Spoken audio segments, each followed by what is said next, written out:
And we are officially finished here at the Star in Frisco, Texas for the Conference USA tournament.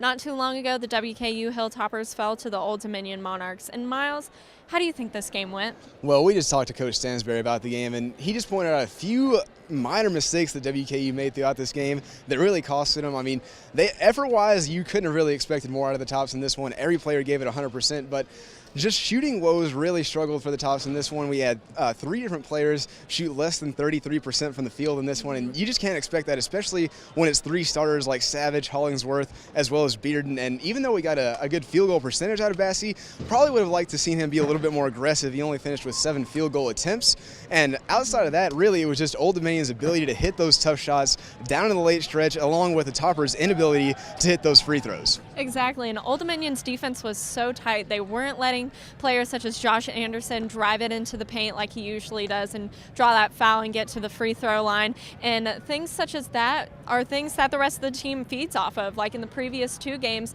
when Anderson is hitting those shots and getting to the line, that inspires everybody else, such as Hollingsworth, to step up and be aggressive as well. So that's where definitely the Hilltoppers struggled tonight. Yeah, and we saw Caver and Green really have a similar game to what Bearden and Hollingsworth typically had in this tournament. Caver finished with 9 assists on the night, and you saw Green really step up and hit a lot of late big threes. Finished 3 for 6 on the night from three-point land.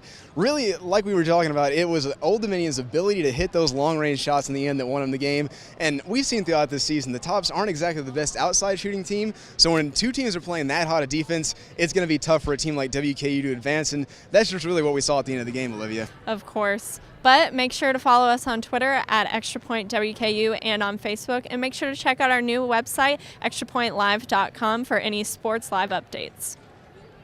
Just Green. I think out of their 22 possessions second half, I think we'd stopped them 16 of the 22 and got the lead. Then I think Green from that point on scored, I think, 14 points to kind of separate that thing. Hit 2 huge threes, and again, when you make some threes late in the game, sometimes it's tough to overcome. We didn't shoot it particularly well. You know, we go, and that's being kind about it. You know, we're 2 for 12, three-point line second half. And then just the free throws. You know, we go 11 for 18 the second half, free throw line.